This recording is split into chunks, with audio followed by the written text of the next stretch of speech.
Halo guys, welcome back to my channel. Di video kali ini aku akan membahas tentang engine 4 langkah. Bagaimana engine 4 langkah itu bekerja? Detailnya, ayo kita masuk ke materi.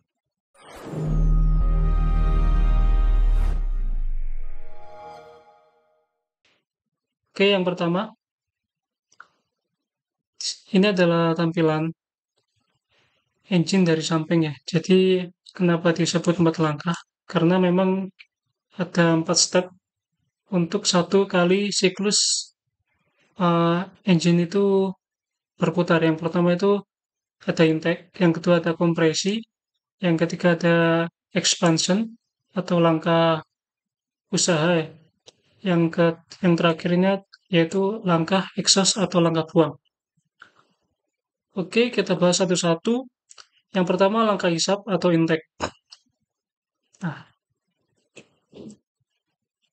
oke. Sebelum kita masuk lebih dalam, kita harus tahu komponennya lebih dahulu. Yang pertama itu di sini ini adalah gambar engine dari samping. Yang pertama ini ada intake manifold ya.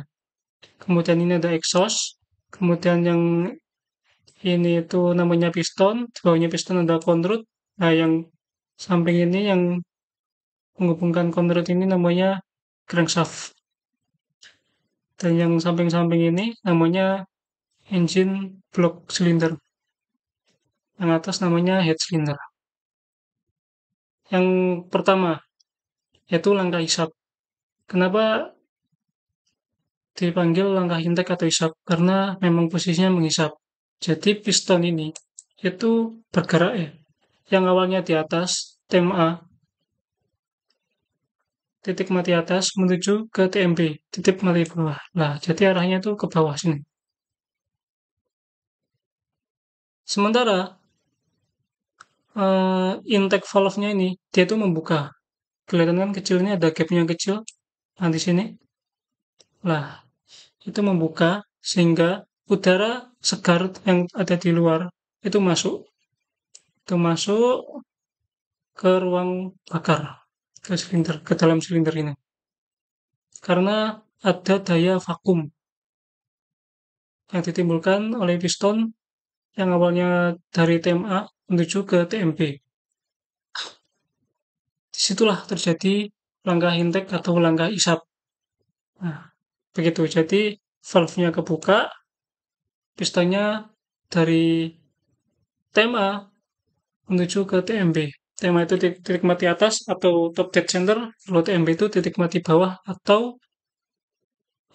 bottom dead center. TMA dan TMB, titik mati bawah atau BTC, bottom dead center. Bisa dipahami ya? Oke, lanjut.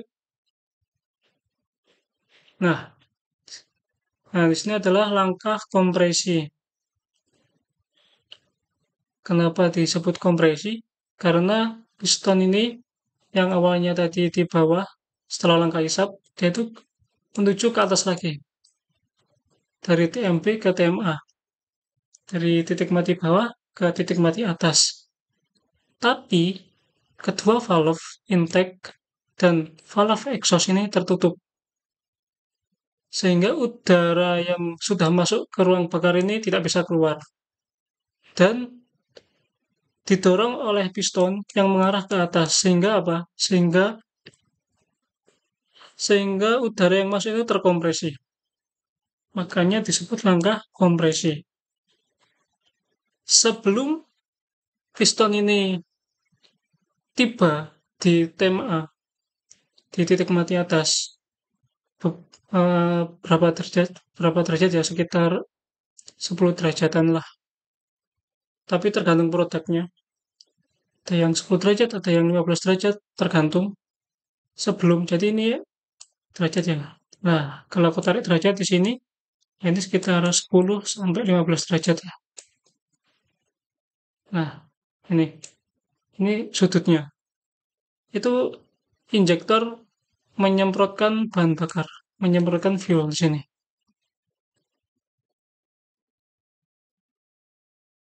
Kemudian, ketika sampai di TMA, dia akan terjadi expansion atau langkah usaha. Sehingga dari udara yang dipampatkan tadi itu berbanding lurus dengan temperatur. Jadi kalau pressure-nya tinggi, maka temperaturnya juga tinggi. Apa yang terjadi ketika terjadi expansion atau ledakan? Terjadi langkah usaha, sehingga ledakan itu mendorong piston ke bawah. Nah, ini terjadi ledakan ini, sini. Sehingga piston itu menuju ke bawah, muter. Dari sini oke. Kemudian lanjut ke langkah buang. Setelah piston itu terdorong oleh ledakan ke bawah, maka dia itu kembali ke atas, menuju ke atas lagi, dari TMB ke TMA. Nah, menuju ke atas lagi dengan valve exhaust yang terbuka. Jadi yang langkah kompresi sama usaha tadi valve-nya intake dan exhaust itu tertutup, sekarang valve exhaust terbuka. Fungsinya buat apa? Ketika piston itu menuju ke atas atau ke TMA, dia itu sekaligus mendorong ada off gas di sini, sisa pembakaran, gas sisa pembakaran untuk didorong ke arah exhaust manifold. Jadi off gasnya tadi keluar seperti itu. Kemudian langkah selanjutnya apa? Sudah habis, kembali ke langkah awal yang tadi. Nah, kembali di sini lagi, intake lagi. Pistonnya menuju ke bawah, kemudian valve intake yang kebuka sehingga menghisap udara segar lagi karena ada kevakuman di ruang bakar. Ya, seperti itu. Keterangan singkatnya. Oke, mungkin kalau masih ada yang bingung, bisa put di kolom komentar. Lanjut di diagram periode pembakaran. Nah, ini contoh yang untuk 4 silinder. Gimana bacanya? Jadi untuk 4 silinder, biasanya firing ordernya itu 1, 3, 4, 2. Ini maksudnya urutan apa? Ini urutan kompresi. Jadi setelah silinder nomor 1 itu kompresi, kemudian lanjut silinder nomor 3, kemudian lanjut silinder nomor 4, dan yang terakhir nomor 2. Terus kembali lagi ke nomor 1. Kita lihat diagramnya. Jadi ini kompresi. Misalkan ini silinder nomor 1 kompresi ini ya. Kemudian yang kompresi berikutnya silinder nomor 3. Nih, sesuai diagramnya. Kemudian nomor 4. Dan yang terakhir nomor 2. Begitupun langkah selanjutnya, mereka akan saling berurutan. Setelah kompresi, usaha, buang, kembali lagi ke intake. Seperti itu. Sebenarnya cara menghitungnya gampang. Jadi, 170 derajat ini dibagi dengan jumlah silinder 4 sama dengan 180. Jadi per 180 derajat putaran crankshaft itu terjadi langkah usaha atau kompresi. Seperti itu. Hitung-hitung itu, lihat ini. Nah, ini 0 sampai 180, ini silinder nomor 2, kemudian 180 sampai 360, ini silinder nomor 1, ya. Soalnya kan benar kan, setelah 2, terus 1. Lanjut ke 3, terus ke 4. Seperti itu. Bagaimana untuk yang 6 silinder? Ya mudah saja. Kita lanjut ke 6 silinder. Nah, jadi 720 derajat. Ini ketemunya dari mana? 720. 720 ini adalah 2 kali putaran crankshaft. Jadi dalam satu kali siklus 4 langkah tadi itu terjadi 2 langkah putaran crankshaft ya. Makanya ada 720 derajat dibagi 6. Ketemunya berapa? Ketemunya 120 derajat. Jadi per 120 derajat terjadi perpindahan kompresi per silinder. Seperti itu. Nah, ini contohnya. Ya, untuk firing ordernya berapa? Untuk silinder 6 silinder ini. Ada yang tahu? Yaitu 153624. Nah, ini. Ini adalah firing order untuk engine inline. Untuk yang engine model V beda lagi. Firing ordernya tidak seperti ini. Tapi di video kali ini kita akan bahas yang engine inline. Jadi kita pakai firing order yang 153624 dulu ya. Oke, cara membacanya di sini sudah kelihatan ya. Per 120 maka akan terjadi eh, kompresi di masing-masing silinder. Contoh, ini 0 sampai 120. Silinder nomor 2 itu kompresi. Nah ini ada di top. Ini kompresinya yang warna kuning ya. Jadi ini posisi di TMA untuk pistonnya. Piston posisi di TMA di sini. Nah, di 120 derajat ini. Biar gampang kita urutkan aja. Mulai dari silinder nomor 1. Mana silinder nomor 1? Ini. Silinder nomor 1. Silinder nomor 1 TMA. Sini. Kemudian setelah ditambah lagi 360 tambah 120 ada 140 derajat di sini. Kemudian sesuai urutan firing order. Kemudian topnya di sini. Top silinder nomor 5 di sini ketemunya. Urutannya mana? Ini. Ya, sini. Ini top silindernya. Kemudian lanjut lagi firing order nomor 3 topnya di sini. Ah, ini ketemunya.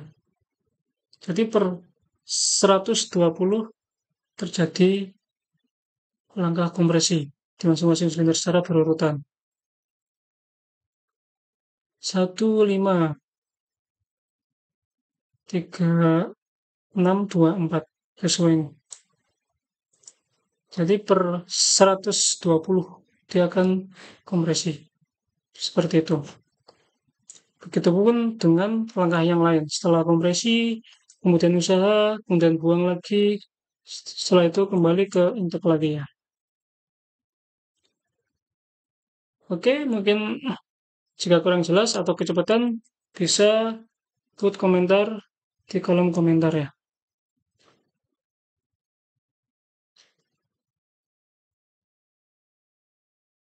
Oke, lanjut. Terus ada keterangan di sini overlapping 5. Nah, sini. Top silinder nomor 2, tapi overlappingnya 5. Bentar, aku hapus dulu biar nggak menghalangi. Nah, ini. Di sini kan tulisannya top silinder 2, overlapping silinder 5. Itu maksudnya apa? Jadi ketika silinder nomor 2 itu pistonnya itu berada di TMA, di sini ya, dia tuh pasti silinder nomor 5 itu juga berada di TMA, pistonnya.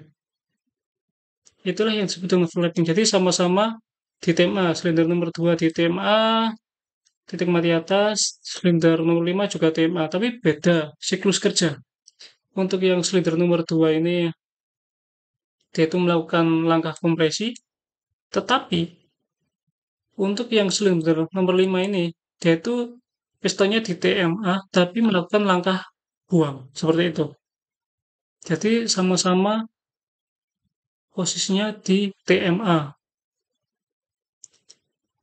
Apa yang terjadi? Berarti terjadi overlapping. Jadi misalkan kita melakukan adjust valve, maka yang bisa di-adjust hanya silinder nomor 2 yang berrotatif. Jadi ini biar gampang ini penjelasannya ya. Nah, ini valve ya. Jadi kalau dia kebuka ini ya, ketekan rocker arm dia itu di sini. Ketekan rocker arm di sini.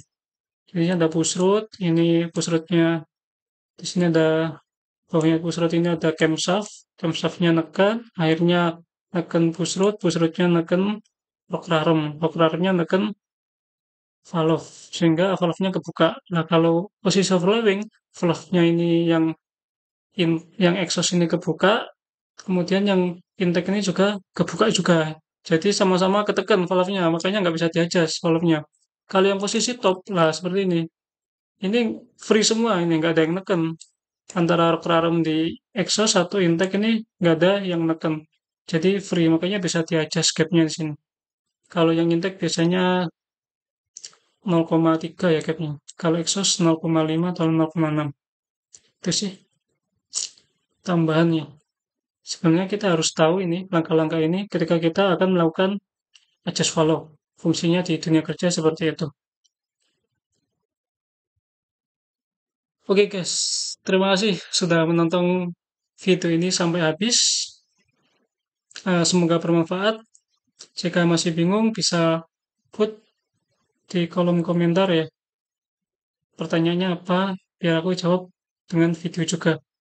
Untuk yang suka, silakan tombol pencet tombol like. Kalau nggak suka ya dislike gitu aja. Jangan lupa subscribe. Sekian dari saya. Wassalamualaikum warahmatullahi wabarakatuh.